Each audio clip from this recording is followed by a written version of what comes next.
Bonjour tout le monde, bienvenue pour ce tutoriel sur Forge Vampire. Je vous rappelle que c'est un tutoriel qui porte sur l'interface et c'est un tutoriel qui s'adresse aux débutants et non pas aux joueurs expérimentés. Ça va être un tutoriel qui va aller très vite parce que j'ai tout à l'heure fait un essai qui a duré 20 minutes. Donc je ne vais pas rentrer dans les détails, je le ferai dans des tutoriels ultérieurs. Donc ce tutoriel porte sur l'interface, c'est-à-dire ceci, cela, ceci et cela. Tout ce qui en fait est extérieur à votre cité. Voilà. On a donc ici, et on va commencer par ça, 10 boutons qui sont la partie principale de votre interface, dont notamment le plus important, l'écran de construction. Si je clique, j'ai donc accès à plusieurs onglets avec toutes les possibilités de construction qui s'offrent à moi. Le premier, les maisons, donc bâtiments abritant la population et fabriquant des pièces selon une fréquence donnée. Les bâtiments de marchandises, produisant donc des marchandises selon une fréquence que vous choisissez parmi un certain nombre d'options. Et je vous rappelle que les pièces sont ici et les marchandises là. Les marchandises et les pièces servent notamment à construire des bâtiments. Par exemple, pour construire cette chaumière, j'ai besoin de 160 pièces et de 300 marchandises. Ici, les bâtiments de production de ressources. Donc il y a 5 ressources par âge, par exemple pour le bronze, le marbre, la pierre, le vin, la teinture, et la, je- et j'en ai oublié une, enfin peu importe, voilà, il y en a 5.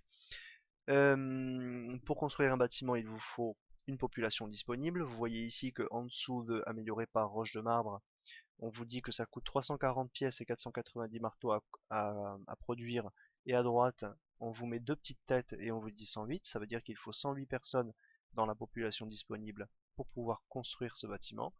Votre population disponible est affichée juste là. Et si je reste sur la population disponible, j'ai également la population totale qui s'affiche, 396 personnes. J'en profite pour faire un petit aparté. Si j'ai 396 citoyens dans ma cité, ça veut dire que je dois avoir au moins 396 points de bonheur. Je vais vous dire de suite après comment on les fait. Si j'ai pas 396 points de bonheur, ma production de tout, de marchandises, d'or, est divisée par 2.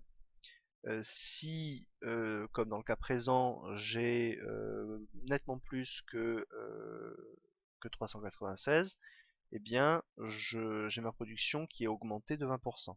Comment est-ce que je sais s'ils sont contents ou pas contents? Ça apparaît ici et ça apparaît en doublon là.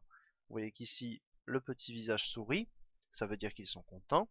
S'ils souriaient sans ouvrir la bouche, ça voudrait dire qu'ils sont acceptablement contents, on va dire. Enfin là, ils sont enthousiastes et sinon ils seraient satisfaits. Voilà. Et si le visage était en rouge et tiré la tronche, ça voudrait dire qu'ils ne seraient pas contents. Je vois ici que j'apporte 614 de satisfaction pour un besoin de 396, donc voilà, tout va bien. Comment est-ce que je fais ça? Eh bien, je fais ça par exemple avec ce théâtre que je trouve ici. Ce sont donc les bâtiments culturels, on appelle ça, et donc leur utilité, c'est de produire du bonheur. Il y a d'autres éléments qui produisent du bonheur. Par exemple, les décorations. Les décorations qui ont une particularité, c'est de ne pas requérir de route. Vous voyez ici par exemple que j'ai construit une décoration sans connexion routière et elle ne s'en plaint pas, elle se construit, il n'y a pas de souci, tout va bien. Alors que si je prends ce truc, ce pavillon de chasse et que je le mets là, il n'est pas content, il me dit il y a un bâtiment sans connexion routière. Au passage, le bouton que je viens d'utiliser et qui apparaît et disparaît lorsque vous ouvrez votre écran de construction, c'est le bouton déplacer. Il me permet de sélectionner un bâtiment et de le bouger. J'ai ici le bâtiment vendre. Je peux donc par exemple vendre ce bâtiment. Et vous voyez ici ce que je récupère. Vous avez donc ensuite l'écran des bâtiments militaires. Je crois que c'est assez explicite. Vous vous renseignerez à ce sujet si ça vous intéresse. Enfin, les différentes routes que vous pouvez construire, qui pour l'instant sont au nombre d'affriolant de 1. Et enfin, les expansions disponibles ou pas disponibles. Ensuite, on trouve l'écran général avec donc le classement général, les différents joueurs du monde dans lequel vous vous trouvez, votre place au classement, le nom de votre guilde, etc. Vous pouvez faire des interactions, écrire un message à la personne, aller dans sa cité même si vous n'êtes pas voisin, ce qui en l'occurrence est le cas, l'ajouter en ami pour pouvoir le polir ou le motiver, ou l'inviter dans votre guilde, ce que je vais m'empresser de ne pas faire. Ici, vous avez le classement des différentes guildes où vous pouvez faire des interactions similaires, à savoir aller voir le profil de guilde pour ensuite pouvoir éventuellement contacter ou visiter ses membres. Je crois que c'est assez facile. Vous avez ensuite ici les informations de votre guilde, pardon, donc sa description, les membres, etc. Bon, c'est pas très important, donc je passe dessus. Et enfin le forum de guilde. Si vous êtes dans ma guilde, je vous demande de le regarder fréquemment, s'il vous plaît.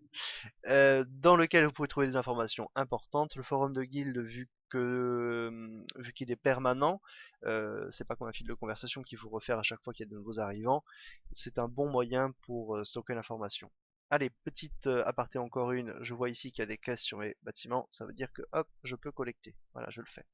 Ensuite, nous avons l'écran de technologie. Donc je vois ici que j'ai plein de technologies en fait. Alors qu'est-ce qui se passe? Il se passe que là par exemple j'ai 00/07. Ça veut dire que j'ai besoin de 7 points forge pour rechercher cette technologie. Je dispose de 6 points forge donc je ne peux pas la rechercher tout de suite. Mais je peux avancer, je peux mettre 6 points. Hop, je le fais. Voilà, c'est bon. Il ne me manquera plus que 1 point forge que j'aurai dans une heure puisqu'il se génère à hauteur de 1 toutes les heures pour la débloquer. Si je regarde là, je vois que c'est pas en vert, ça veut dire que j'ai pas débloqué la technologie. Qu'est-ce que je pourrais faire? Construire un pressoir et un atelier de teinture. Ce sont des bâtiments de production de ressources qui sont nécessaires pour débloquer des technologies plus tard. Et j'aurai également besoin, de 300 marchandises. Je peux le débloquer dès maintenant puisque je dispose de 300 marchandises. Pour vous illustrer à quoi servent les ressources, vous voyez par exemple ici que j'aurai besoin pour débloquer cette technologie de 600 pièces, 750 marchandises, 21 marbres et 11 tissus. Évidemment, si je ne produis aucune ressource, je ne pourrai pas échanger mes ressources contre celles des autres, même ceux de ma guilde, puisqu'on ne peut pas faire de dons de ressources dans ce jeu, donc je ne pourrai pas avancer dans les technologies. Ici, j'ai la carte de campagne. La carte de campagne qui est donc très importante justement parce qu'elle permet de débloquer les bonus de ressources. Vous pouvez voir par exemple que ce secteur est en rouge, ce qui veut dire que je ne l'ai pas débloqué. Et vous pouvez voir que si je le conquiers, j'aurai accès à la ressource fleur qui me permet de produire de la teinture en plus grand nombre. En d'autres termes, au lieu de produire une unité de teinture toutes les 4 heures, ce qui est très peu, j'en produirai 5 toutes les 4 heures, ce qui est pas mal. Ensuite, j'ai l'écran de l'armée, avec donc les unités militaires dont je dispose. Ceci sert donc à sélectionner ou à désélectionner les unités de défense. En l'occurrence, le choix est vite fait puisque je dispose de 2 unités, dont je vais les sélectionner pour assurer mon unité de défense. Je pourrais, en cliquant ici et en les sélectionnant ensuite, les supprimer, mais je vais m'empresser de ne pas le faire. Ici, l'inventaire qui sera important plus tard, ce n'est pas très important pour le début. L'écran de marché. Donc l'écran de marché, c'est très simple. Vous avez ici les offres qui vous sont proposées. Donc ce qui vous est proposé, ce qui vous est demandé en échange, le taux qui correspond, qui vous les propose, etc. Quand vous pouvez accepter une offre, ce qui n'est pas le cas en l'occurrence, ceci apparaît en orange.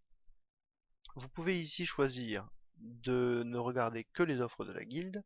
Évidemment, ma guilde ne comportant aucun membre, ma guilde 9 ne fait aucune offre. Vous pouvez ici regarder quelles sont les offres des voisins uniquement. Donc vous avez accès aux offres des voisins ou de l'ordinateur qui ne sont pas intéressantes du tout. Et vous pouvez ici regarder uniquement les offres que vous pouvez accepter parce que vous avez des ressources en échange. En l'occurrence, il n'y en a pas. Ici, vous pouvez créer une offre.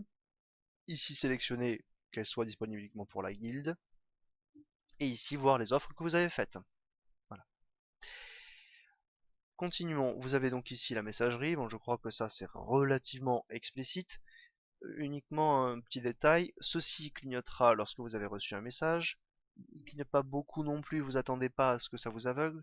Et ceci clignotera également, de manière tout aussi ténue, lorsqu'il y aura du nouveau sur le forum de guilde qu'il faut consulter fréquemment. Je vais y arriver. Voilà. Donc on a pratiquement terminé. On va terminer avec la barre sociale. Vous voyez ici mes voisins. Je me mets dessus, ça me dit voisins, ça veut dire que ce sont mes voisins. J'ai 3 possibilités qui s'offrent à moi. Je peux attaquer en appuyant ici, ou bien je peux visiter la personne, et une fois que j'y serai, je pourrai la motiver. Je peux motiver un bâtiment de production. Donc j'ai l'étoile au-dessus, ça veut dire que je peux le motiver. Hop, je le motive. Sa production sera doublée et moi je gagne 20 pièces. En début de jeu, c'est super. Je peux polir à l'inverse. Hop, j'ai poli. C'est super. Petit détail. Ici, j'ai poli un menhir de l'âge de pierre. Tout à l'heure, j'ai poli une poterie, c'est un bâtiment comme ça, de l'âge de bronze. En polissant un bâtiment de l'âge de bronze, j'ai des chances, bon certes faibles, mais j'ai quand même des chances de gagner des plans pour des grands monuments de l'âge de bronze. En polissant des monuments de l'âge de pierre, j'ai des chances de gagner rien du tout puisqu'il n'y a pas de grands monuments de l'âge de pierre. Mais s'il y avait des monuments de l'âge de fer, je pourrais gagner des plans pour des grands monuments de l'âge de fer et ainsi de suite. Donc c'est intéressant de polir et de motiver. Non seulement ça vous fait gagner de l'or, mais ça peut vous faire gagner des plans pour des grands monuments. Après, vous pouvez préférer faire le JCJ et attaquer. Ça, ma foi, c'est une question de philosophie. Concernant l'écran rapidement de production, hop, vous avez ici la fréquence. Je vous rappelle que si vous lancez 4 heures et que vous collectez 8 heures après, pendant 4 heures, vous n'aurez rien produit. Donc, si vous savez que vous n'allez pas revenir avant longtemps, eh bien autant mettre une production élevée, ce que je vais m'empresser de faire en mettant un jour. Vous avez ici donc les membres de votre guilde que vous ne pouvez pas attaquer mais que vous pouvez motiver, non pardon, que vous devez motiver et que vous devez polir parce que vous êtes gentil. Et vous avez ici vos amis. En début de jeu, il est très intéressant de demander autant d'amis que possible, actifs évidemment, pour pouvoir les polir et les motiver, pour pouvoir gagner de l'or et des plans pour des grands monuments. Voilà, ce tutoriel s'achève, j'en ferai d'autres avec pour objet précisément le menu de construction où j'en expliquerai toutes les finesses et ainsi de suite.